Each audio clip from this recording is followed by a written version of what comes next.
Before we talk about, yes, I know we're going to talk about it, and we're gonna get deep about 8. But first, I want to celebrate the fact that in just a few hours, Natty is finally going to make her official debut. Now, I understand that many of you guys may have not watched 16 and the creation of Twice or Idol School. Let me fill you in. This is a girl who was last minute thrown into the 16 program due to lineup changes, but even at the age of 13, she was able to keep up with the likes of Chaeyeon, Chaeryeong, and Momo when it came to dancing. She was even choreographing her own stuff at 13. 2 years later, when she entered Idol School, the first comment they had to say about her singing was perfect. Obviously, things didn't work out and she eventually went back home to Thailand, but I give a lot of credit to Swing Entertainment, who not only signed her, but is debuting her solo. Think about how significant that is. Usually, foreign trainees will be put in a group surrounded by other Korean members. First of all, because companies are mainly focused on the domestic Korean audience. Second, it takes the pressure off of communicating in a second language 100% of the time. We've seen foreign Korean solo artists like Alexa, somewhat, because by the way, she has a fascinating backstory as well. But Swing Entertainment had so much confidence in Natty that they are debuting a Thai solo artist to the Korean market. No Korean group members to draw an interest or lean on, just her by herself. I think that speaks volumes about Natty, and one day, when all the Thai artists create a subunit in my dreams, I can't wait for her to be a part of that tidal wave. Or maybe even a Natty and Lisa special dance stage at an award show this year. I mean, come on, Natty is debuting, BLACKPINK is finally coming back. You heard me. BLACKPINK is coming. YG officially confirmed that it should be coming in June, and keep in mind that is all they confirmed, because there is more information coming from quote-unquote insider reports that say a few other things that we should maybe take with a grain of salt. That they are currently scheduling a music video shoot, that they worked with foreign and domestic producers, and that they are preparing quote hot performances that haven't been seen before. So if you've been keeping up with everything, this means that in June we will be getting BLACKPINK, Twice, and maybe, possibly, Suga and Irene in the same month. I mean, the closest thing we've gotten recently is Joy visiting the BLACKPINK house, and that's awesome, but I can only live off of that for so long. Again, that's if the Suga and Irene subunit gets announced for June, and if these crutches aren't what we think they are. We talked about Jennie's Instagram live in the last video, but we didn't talk about these crutches. The question is, who do they belong to? The two theories going around are Jisoo or Jennie. If you noticed, in those 6 minutes, Jisoo was mostly sitting, but when she was up or walking, fans thought the way she moved seemed a bit peculiar. But also, in one of the 59 photos that Jennie uploaded earlier that day, you can see her wearing a wrap around her ankles, so now it's a toss-up.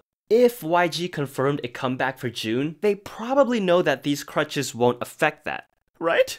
Unless they announced it to get people off their backs, knowing it's going to be pushed back again, which would be pretty shady. Yes, we all want a comeback, but I don't think anyone wants it if it's a detriment to someone's health in the long run. Which is why I commend Starship Entertainment for actually pushing back Monsta X's Fantasia comeback because of Shownu's injury. They've been teasing this comeback that was supposed to happen next week on May 11th, but during a dance practice, it seems like Shownu experienced back pain, was taken to the hospital where he was told to avoid extreme movement, and now has to get injection treatments. Ugh.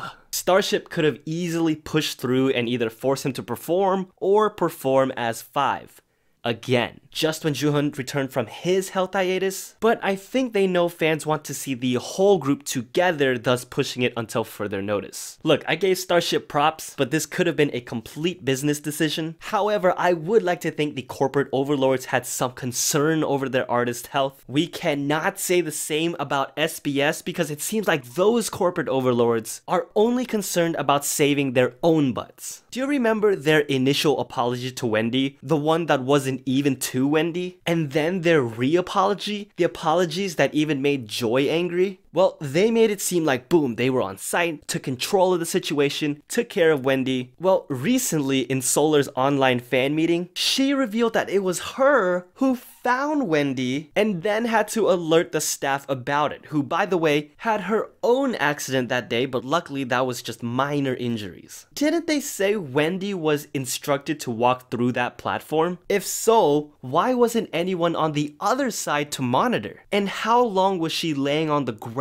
before Solar came to the rescue? This is just getting more infuriating and shady. Don't forget, they allegedly didn't even let Red Velvet fans in after the incident. Besides fans trending hashtags to get justice for Wendy and to show gratitude to Solar, after this was revealed, SM hasn't said anything about this. SBS definitely hasn't said anything about this. I think the public would have respected and maybe even be more forgiving if you came out and admitted, look, it was severe negligence on our part. Thank you, Solar, who tended to Wendy and alerted us right away. And we will be doing everything in our power to make it up and to see Wendy's full recovery all the way through. In my opinion, that's a much better PR approach than hiding it, which makes you seem like you don't even care. But luckily, there was someone there that day who did care. And if you know Solar and have seen the way she operates in the past, I don't think this was an unintentional slip. I think she's been dying to let this out. It's so heartwarming to hear that Wendy reached out to Solar afterward to thank her. And it's also heartwarming to see all these different fandoms coming together to thank Solar as well. Just people coming together for the sake of other people. And it has become pretty apparent that's exactly what IU and Suga's collaboration is all about. We knew 8 was going to be a deep song, seeing how well just the surface level details are thought out. The fact that the song is 2 minutes and 48 seconds, both Junkee and IU are 28 years old, and when you multiply that by 2, you get 56. 5-6, the day this song came out. But the meaning goes way beyond that, because the number 8 can be read in more than one way. When you turn it on its side, it goes from a fixed amount to symbolizing something that goes on forever. And when you look at the lyrics, foreverness is the reoccurring theme, trying to hold on to the memories forever, in this case, of her 2 close friends. We'll get to that. But first, how do you show someone trying to hold on to their memories, and what those moments are? Well, we see her walk into a room, press record, and the screen asks if she would like to save her memories. This is a very clever way to show what she's trying to do, while at the same time allowing us to recollect with her as they are being downloaded, which also reflects how in real life, she's pouring out her emotions and memories into this song. As we go through her mind, we now enter an animated world. Because in animation, anything is possible. She gets to remember them the way she wants. Because in reality, these memories probably ended with her waking up in a panic, only to find that her friends are now gone. It's the same thing we all experienced and nothing beyond that. But in her mind, in her fantasy, she can go beyond that moment. When the lizard disappears here or the girl is lost, we and IU are able to follow their journey and witness them finally finding each other once again. That's the exact moment her tears begin to fall, because now she knows they are okay. And if you paid attention in the beginning, it was hinted that they are always watching over her as well. I don't think this is a case where she's forcing these fantasies so that she can move on. I think these are being saved as memories because it's what she truly believes.